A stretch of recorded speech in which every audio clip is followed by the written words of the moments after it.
Terry Crews is here, one of the stars of the Expendables 2. Good morning. Good morning. Good morning, everybody. You look like a morning guy. I am. But around 7 o'clock, I'm like, huh? I'm looking at your face, your smiling face, and I'm looking at that face right there. Yeah, that's me at night. That's me right about bedtime. That's it. This, like, I mean, the first time the Expendables when the original Expendables came out, and it's Sylvester Stallone, Schwarzenegger, Norris, Van Damme, Dolph Lundgren, you, and it's like, that's crazy. Yeah. How did they get those people together? Now you're doing the second one. Like, even when you became involved, did you just look at the cast and think, that's nuts? No, I was walking around like, why am I'm here? Me? Y'all really wanted me?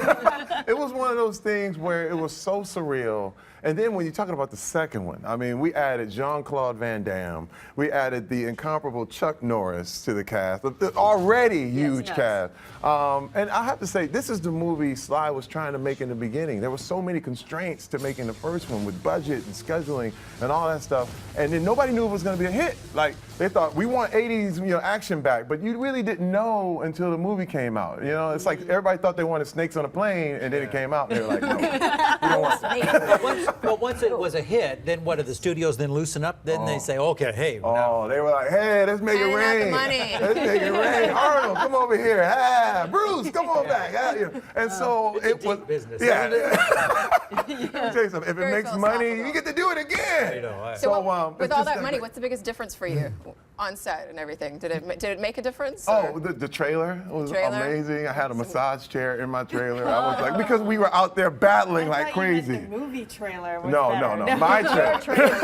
Important thing. Before it was like, hello, it couldn't work. And then all of a sudden it was expensive, and we're shooting in Europe, and we literally blew up country. I mean, we blew up Bulgaria. Everything we had. That bridge right there, they're like, we're going to blow it up. We're going to blow it up now. You're like, what? Right in the checks, right in the check. Yes, it's the movie Sly wanted to make from the beginning. Is he a good guy? Because I'm saying this in all seriousness. I think Rocky is my favorite movie of all time. For real. Yes. Is he a good guy? Yes. See, let me tell you something about Sly. Sly, this is a man who at 61 years old said, I'm going to make an action movie.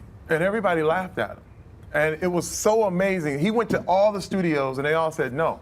And so he started calling people on his own. He called me. I remember I was literally driving on the 405 in my car. My agent's like, dude, Sly wants to meet you now. I did a U-turn on the freeway, got to Beverly Hills. He's like, I'm putting this movie together. He is a force of nature. You have to understand, this is a man who, they counted him out when he made Rocky. Yeah. He wouldn't do it unless he started Well, that's partly why I love Rocky, because of the backstory, where he was like, I'm doing this my way, and no one knows my name, but I'm doing it anyway. It's incredible. It's like a textbook on how to beat the odds, how to really just overcome. And I learned, he's been my mentor for years, and now to actually know the man and see how hard he works. Because a lot of people think it's entitlement. They think, I was born this way, whatever. This dude is all about the work. He broke his neck on the last Expendables.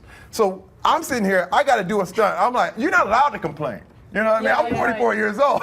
There's no I can't be tapping like, out. ouch. You better not say ouch. Don't say ouch on this set. You know what I mean? You would do all your own stunts? Oh, yeah. Oh, yeah. And this is the thing. Now, the insurance company. There are no stunt doubles on this film. Oh, you couldn't find a double for me, which was crazy. They had to do like a quick cut. They say, well, he's a black guy. But the problem is that with our size and who we are, you just really can't You're fake an ex-NFL player, like there are not exactly. a lot of people And I know why I was hired. I mean, I got my big highlight in the NFL. I was knocked out on Monday Night Football, so I understand why I can take a hit. And Randy Couture, who is the best mixed martial artist out there, Jason, who was a professional athlete, all of us have, Dolph Lundgren, who's a karate champion. We all know how to handle ourselves. Well, this is what I was wondering with the movie. Okay, so you've got a role in Aaron Sorkin's Newsroom where it's all talking. Yes. The first 15 minutes, 15 minutes goes by in the movie. Nobody has said a word yet. It's just explosions. Yes. What was it like to shoot that first bit? It's crazy.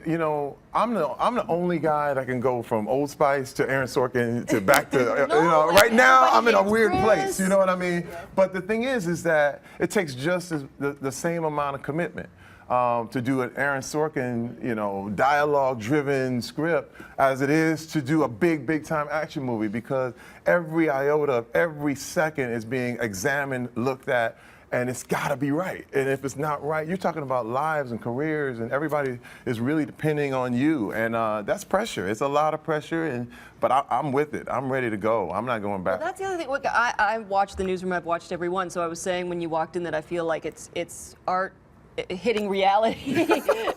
Plus, even just watching the Newsroom, feeling like you're watching stuff at work. But Aaron Sorkin, what kind of guy is he? Because in the credits when it comes up, it's written by Aaron Sorkin. It's like not a team, it's him. And like what's his brain like? What's going on there? Well, he is again, he is Hollywood's quintessential screenwriter.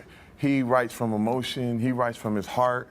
And the thing is, you have to be. It's not for everybody. It's like you can't just walk in a Sorkin thing, walk out, go get some coffee, hang out, and then come back. You lost it. You're gone. You missed the show. Yeah. You come back next year, the next time they show it.